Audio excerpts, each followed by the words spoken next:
oftentimes when I visit hard-offs across the country, I look at the walls of Wii boxes, the bricks of loose consoles, and I think, are these just going to sit here forever? What's going to happen to all of these? There's too many. Who's going to want these?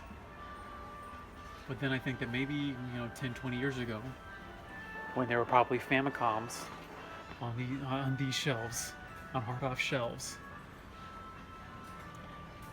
I'm thinking how those were probably selling for like $20, $30 because nobody wanted them then, and now they're $100 plus systems depending on where you find them. I'm your man in Japan, Jay Contra, here in southern Fukuoka Prefecture at the Chikugo location of hard-off, and I was a bit despondent because I was looking at a previous hard-off, didn't have much. It was very much a graveyard of high prices with very little selection. But then I come here and things don't look so bad. There's places like this. It's a few hour drive, but it's not too bad. Especially when it's a bit of variation. Like here's this. Okay, it's a good looking Super Famicom. It's going for $75. Insane, absolutely insane. It's in good shape. It's got some good controllers. Then you go, here's one for $40. It's a little bit yellow. It's a little bit seen some wear and tear. No scratches really, no scuffs. Just kind of yellowed. See, kind of look here.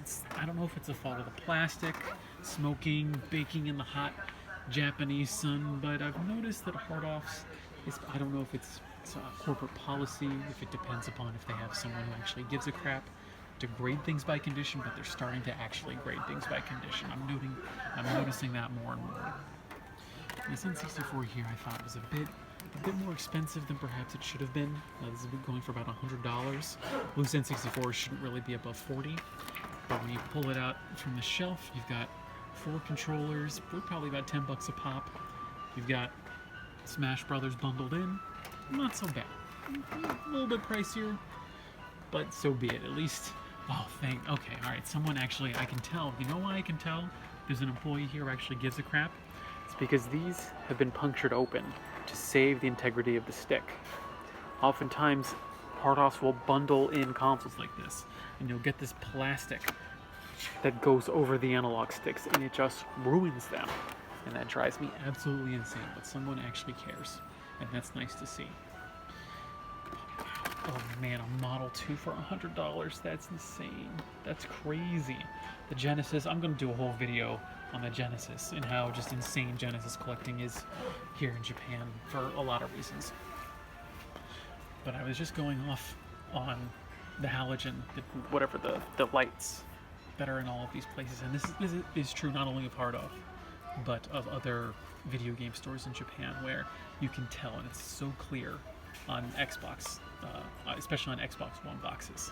Xbox One boxes. You can see here, this is where the lights started to bleach.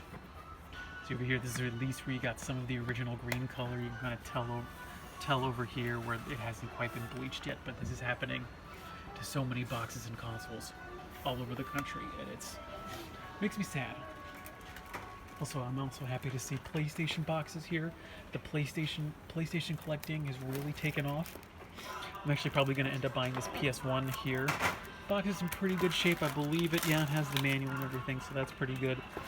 For some reason, N64 collecting, PlayStations aren't really expensive because there were just so many of them, but they're hard to find, especially in the boxes.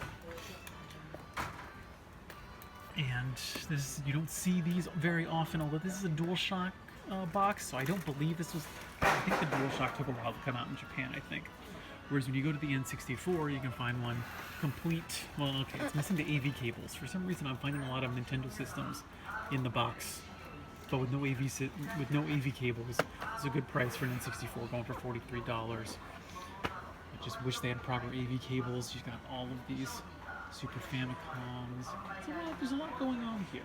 And that's actually, we might actually have to skip the junk section today, just because there's this beautiful showcase for all of these games. We've got Rockman X2 going for $60 complete. This is complete in the box price right here, going for $60. That's absolutely insane. That's, I think, or no, it's X3 that I think is like, what, $300 for the American version, just for the cartridge. Got a bunch of 32X games, although I did not see a 32X. So that's very weird. I wonder what those are doing here. And then Nosferatu by Sega. It's a rare and very uncommon Super Nintendo game going for $80. And then someone traded in a beautiful Mega Drive collection. So we've got a couple shooters. I'm not really familiar with a bunch of the ones up here except Daimakai Muda. But then we go down here and then here's a Thunder Force 4. It's going for $70. And there's, what is this? Undead Rhine. That's going for $150. I actually don't know much about that. Then we've got, Streets of Rage 3 going for $97. It's not bad. Hold on, let me point to, just for those of you who can't read the katakana, we've got Thunder Force 3 going for $40. Not bad. Then we've got Uchu Sense Space Battleship Gomorrah going for $120. So someone really liked their shooters. I also got Super Street Fighter 2, the new challengers, although it doesn't have a price on there. That's weird. Then you got Sonic 2 for $8 and a couple of other unremarkable games. But that's, oh man, they've even got, so interesting. Here's a copy of Thunder Force 3, another one. Wow, there's a bunch of shooters over here. I didn't notice these actually the last time I was looking for it. Crying is supposed to be good. Another Thunder Force 4, Raiden Densetsu going for about $48. And you can notice, once again, speaking about condition on these freaking lights, you can see this one here is a bit faded. This one here is a bit more true color. Hopefully the color editing that I do on this doesn't betray the difference between the two, but this one's going for $43, this one's going for $37. I'd much rather go with the $43 version because that has not been baked by the lights here, and I hope I'm not harping on that too much. And we've got a rare-ish N64 game. This was, I can't remember what the English name for it was, but this is the second 3D Castlevania game for the N64. This is about a $60-ish game, although it's a bit beat up. And then we've got Biohazard 2, which is really jumped up in price. It used to be a $50 game. Now it's going for, this copy $70, but I've seen it go for about a B grade at Mandarake for about like $90.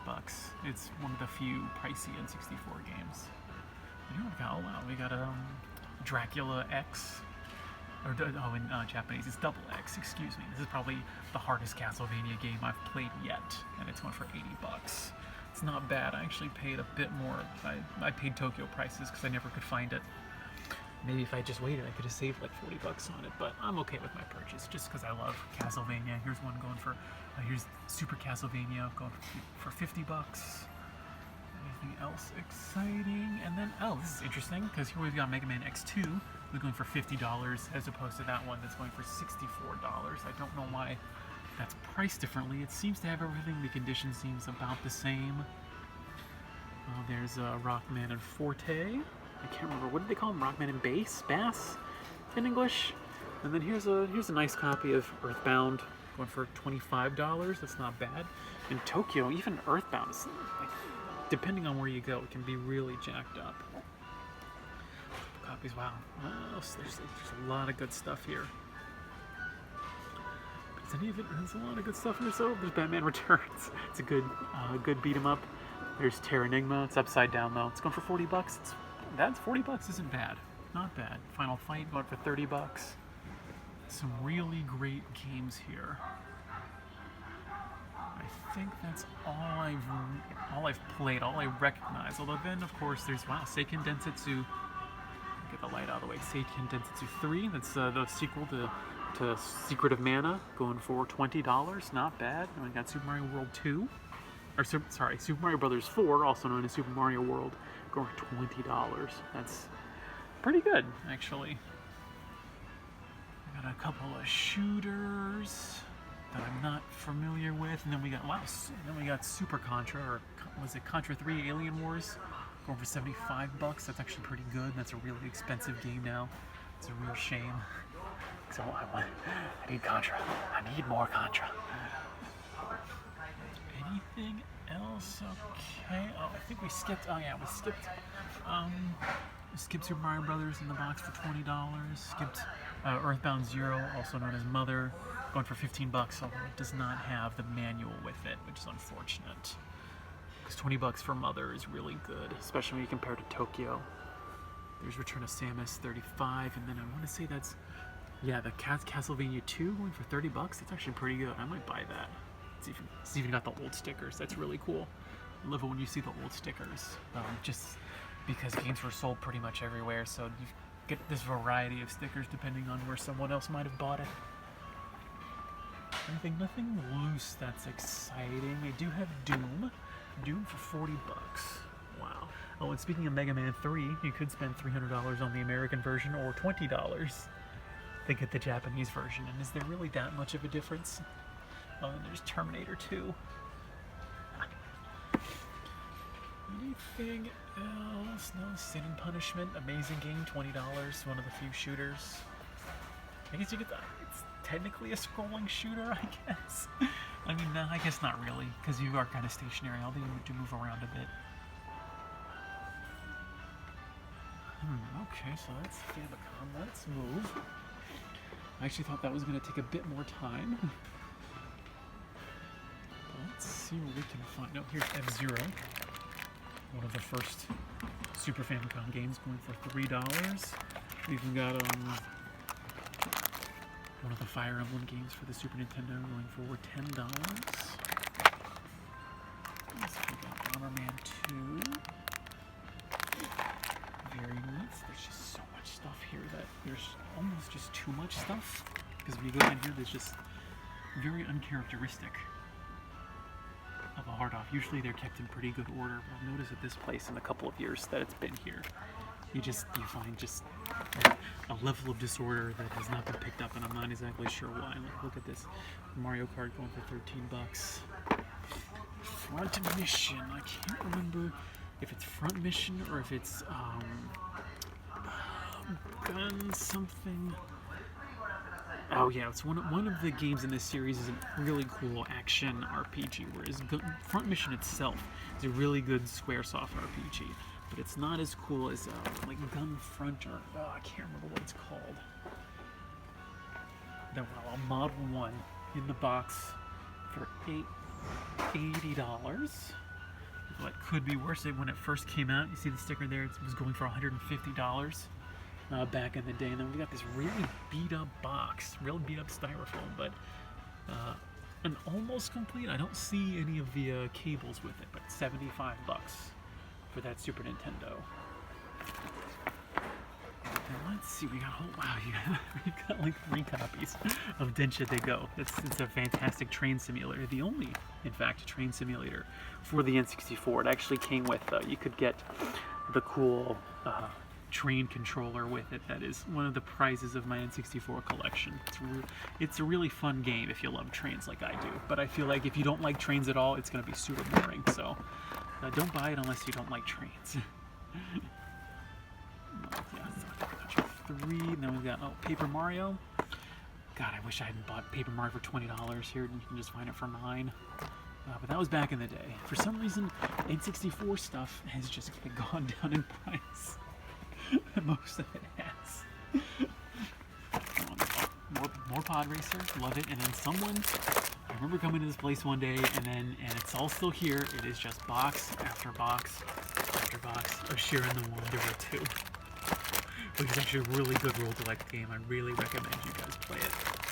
But for some reason, someone just had like 10 pieces of this game just sitting around. Anything on here it is. If you want to see the cartridge itself, there's, oh my god, there's even more. There's like 10 copies right here. Oh, and then you don't see this every day. Here's Neon Genesis Evangelion. This is another uncommon and kind of sought-after game for the N64. It only came out in Japan. It's going for $20 here. It can go for like 50 plus if it's in a box. Anything else? Here's Pokemon Silver going for $3. Let me think. I'm just trying to look around. I hope maybe you guys notice something you guys like. Oh, here's another box of Earthbound Zero Mother for the Famicom. No manual. What is up? I see so many of these copies that just don't have the manual. I'm guessing that's because people don't buy them, So they end up just sitting around forever, whereas if they do have the manual, they just get snatched up and they bounce. And here's wow, this is interesting. So here's a really good, it's a pretty good condition copy of Street Fighter 2. It's going for $5 whole, 540 yen. But then you pull up this copy, and it's going for $8. So it's like I don't know what happened. And it's got, you know, it used to be $78 for Street Fighter 2. Like what? What even is that? But that was cartridge prices were pretty insane in Japan. It wasn't as even, you know, it wasn't as consistent as it was in America. For whatever reason, Japan is a very unique market, and the pricing structure here can be quite different from what you're used to in the United States. Like games have a pretty variable price here. Whoops. Oh, that's another risk that you take when you're flipping through all these. Oh my god, there's even more. There's so many of them.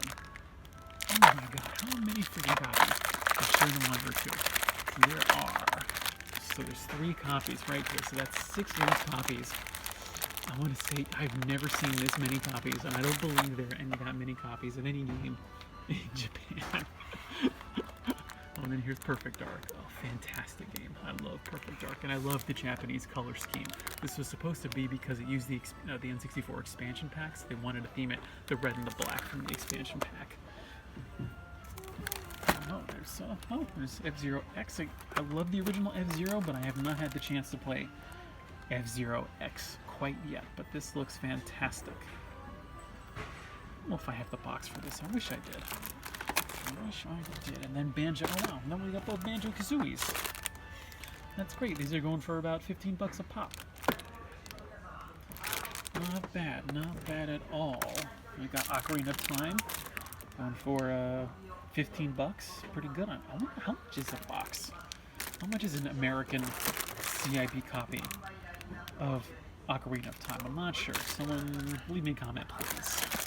And here's, oh man, this is a crazy Rare game. This came out pretty late in the N64's life cycle. This is when Rare kind of ported. They kind of used their knowledge of making Diddy Kong Racing, combining it with Disney characters, and it's an okay racing game. It's perfectly fine. It's playable, although I don't know if I'd exactly recommend it. Then here's so you know the Life board game? It's actually kind of a known quantity in Japan, and you find a lot of what's called Jinsei Geimu for a lot of different systems, like for the Sega Saturn, even for the Super Nintendo. And then here's the version for the N64. It's got some pretty insane games, and it's like a very angelic and sometimes even demonic theme, and so I can kind of understand why it never came out in the United States, because in the 90s people were really freaked out about devils and stuff, which is, you know, when you think about it today, it's pretty almost laughable about how much people were freaked out about demons and devils back in the 1990s. But we're not going to even have time to go back to the junk section, because I'm going to try and wrap it up. Here's a copy of Donkey Kong Jr. going for 15 bucks. This is actually the reprint of Donkey Kong Jr. You can't see any of the really old copies of Famicom games, but just be aware of that if you're collecting Famicom games. They're not all Famicom games when they first came out, at least the first like 20 or so, did not have these really nice labels. They were just very almost 70s looking, but I can't see any now. So what are we gonna end it on? Oh, alright, let's just end it on Street Fighter Alpha 2, because we're coming up on 20 minutes. I've been your man in Japan, Jay Contra, coming at you from hard off Chikugo in the southern part of Fukuoka Prefecture in the island of Kyushu. Thanks for watching. See you next time, and mahalo.